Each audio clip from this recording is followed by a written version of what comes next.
The Joe Rogan Experience. I was very lost and very alone, and I was like on like day 6 or something of being lost. I don't remember. No, it wasn't that long of a solo. But I was lost and I was scared. And I was in a How hammock. did you get lost? Well, as soon as you leave the river, like you could literally walk 15 feet and then be like, I'm just going to come right back. And the jungle will like Blair Witch you. Because it's all green. So you just like think you know what you're doing. Just last week, I wanted to cross from one trail to another trail. And I was like, I'm a guide. I can do this. And I came back out on the same trail like a half hour later. And I was like, yep, that's what I meant to do. Let's go. And like, happens to JJ all the time. Really? You cannot find your way in the Do jungle. you use a compass? Don't use a compass. Why not? Because actually, apparently, some of the iron content and some of the saps in the trees pulls the needle. It doesn't work really well. Even the trees are trying to trick you.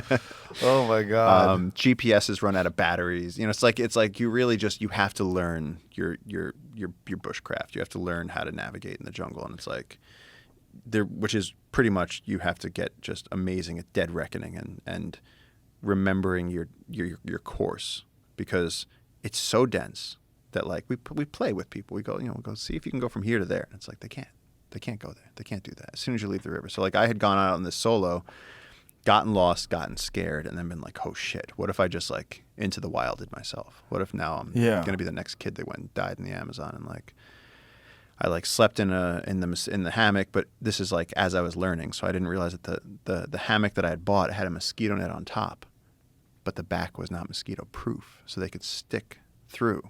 So my back was being destroyed by mosquitoes as I'm trying to sleep, and like a couple of nights of that. And so I finally fall asleep, and I wake up in the middle of the night, and I hear breathing right next to my face, and I like wanted to turn my headlamp on, and I just hear like right here. Like I could feel her breath. And I was like 6 inches away from a jaguar's face. And she just like, and then left. And she just came in. She wanted to see what that was. She was like, you're not going to move. That's what you're not going to do. She growled like right into my ear. And then later on. But that one's cute though. That's a cute picture. That's a cute jag. Wow. And they vary in colors and the spots and everything, right? Like some of them are much darker. Yeah.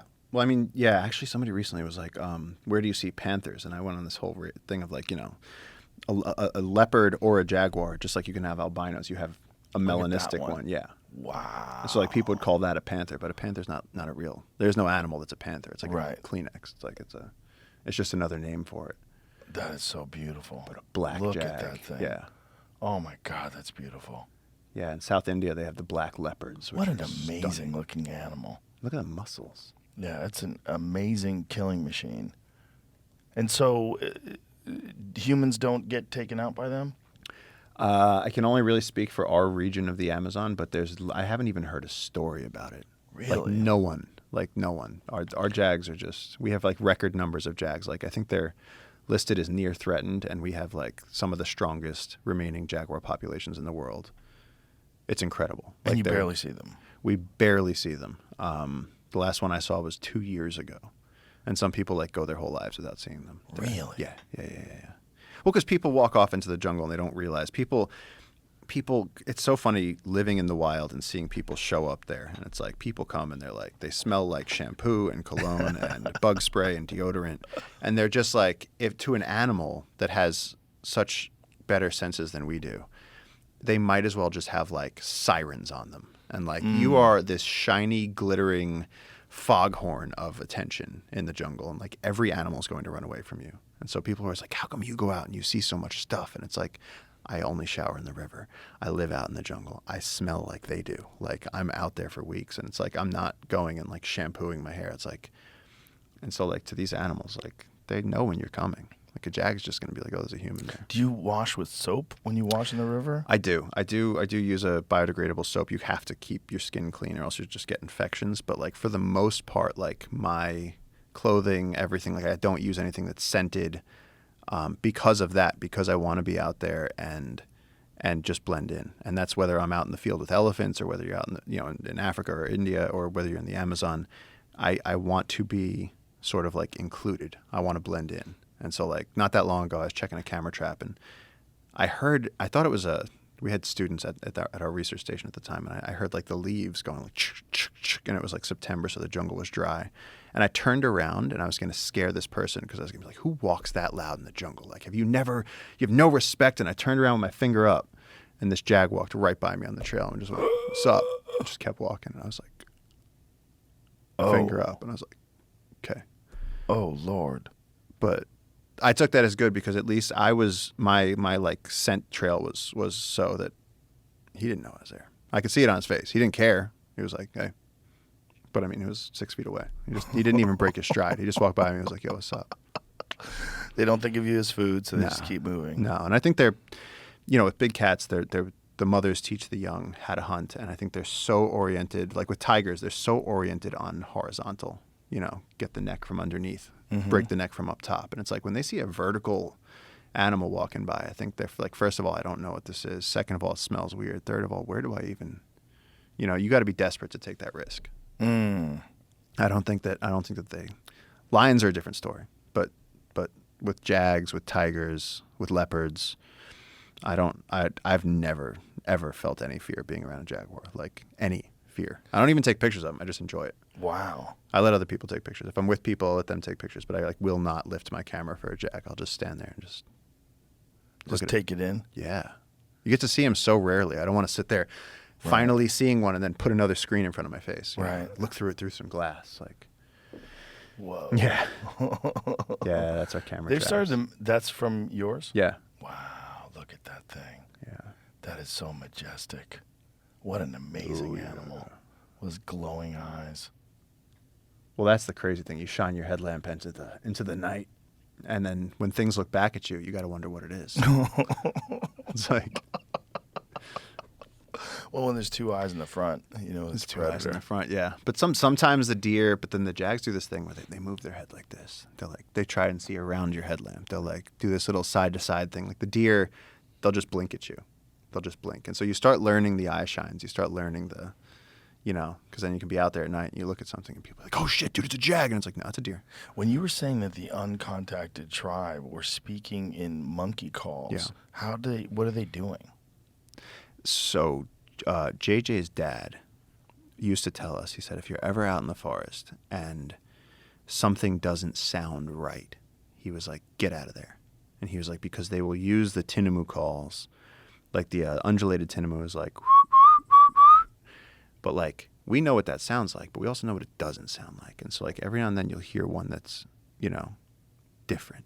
And like we all get freaked out because we're like, that's how we do it. That's how JJ taught me to do it. Like if there was a bunch of tourists right there and JJ wanted me to come over and like chill with him and we wanted to go hang, he would just do that. He'd get my attention. And like I know that it's not a tinamou. I know it's JJ. And so it's like they've taken that to a whole nother level where they can communicate. And so there was a group of guys who was upriver and they got surrounded. They heard monkey calls coming from different directions. And they realized that they were completely surrounded. And like at least one of the guys who was telling it to me, he got in the water and like crawled like a turtle and like escaped. And then the tribe showed up, and then there was this whole showdown where they actually shot one of the community members, and then one of the guys who knows some of their language was saying that it looked like they were mad with the guy that shot the guy. They were mad with him. Like they were like, why did you do that? Now there's going to be retaliation. Like, why did you shoot him? And like there was like a whole discussion happening while these people were like huddled in the stream waiting to see if they got killed too. So it's like I don't really, so when you get these loggers going in there, it's like, yo, we'll pay you to protect the rainforest, and like you don't have to do this. You don't have to be going into these areas that are that dangerous. So yeah. So at this point now, though, through all of this, though, we've established jungle keepers. We have 50,000 acres. We're trying to do 300,000 acres, and if we can do that, we'll basically be helping to establish one of the largest protected areas in the Amazon rainforest, which will encompass these uncontacted people, and they can stay uncontacted and they can stay safe and do whatever they want to do in the jungle, guarding the secret pyramids and the giant ground sloths or whatever the hell it is that they do. But we're close. Now, how many uncontacted tribes are they aware of? I think there's like over 100 different groups across the Amazon. There's also varying degrees of, and the other thing is the conversation so often gets turned to like they're violent, and that they're people that live out in the jungle, and I have no idea how they do it either, because at night we need headlamps. We don't have night vision. All the animals have night vision, so it's like, what do they do that night? They're able to make fire in the jungle at night every day.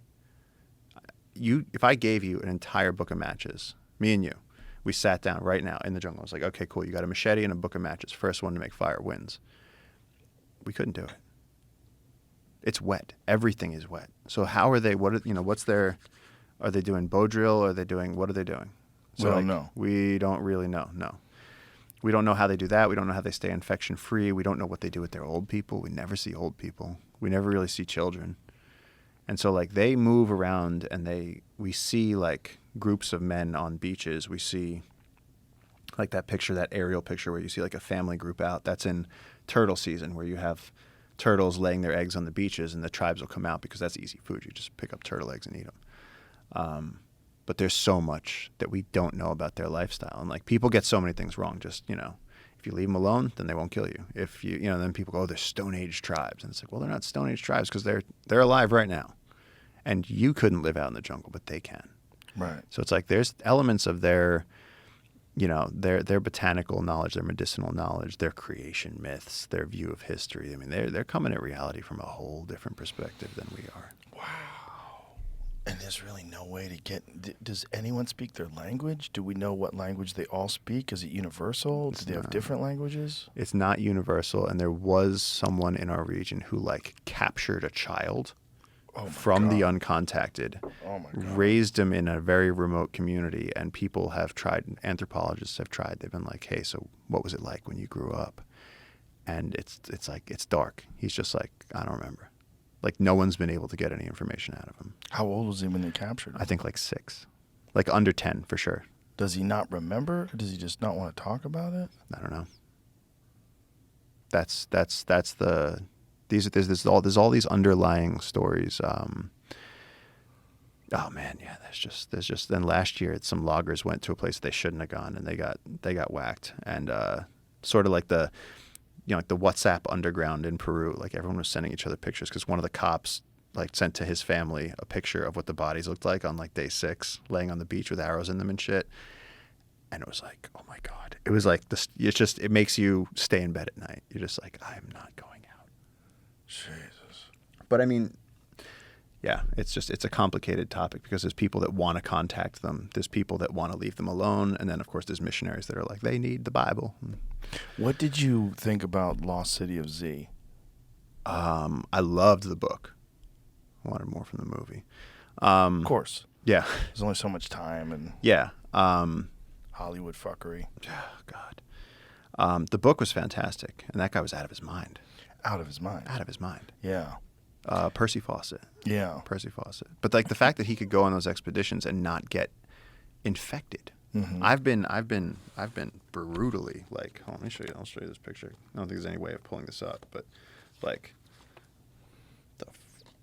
oh my God. Like the jungle just gets into your skin. Oh, what is that on your face? MRSA infection. It started like, mosquito bites, and then I would scratch, and then you don't realize you're spreading it with your fingernails, and you like go like this and shit. And so, I mean, I almost died from that. Like that was, but I was staying in the jungle to like take care of an anteater. But it's like, how did you get free of that? Like if you're in the jungle, did you use antibiotics? Go home. You just go home. I had to go home at that point. I remember I got to JFK, and the guy, he like looked down at my passport. He goes, yeah, what were you doing in Peru? And then he looked up at me and he goes, buddy, what the fuck? And I was like, I'm just trying to get it. He like stamped it. He was like, go, go, go, go, go. He was like, go to the doctor. I can't believe they let me through.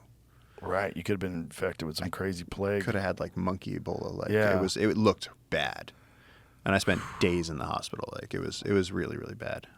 But for Percy Fawcett to not, they would say like other people would be dying. There was somebody, I think the guy's name was Murray.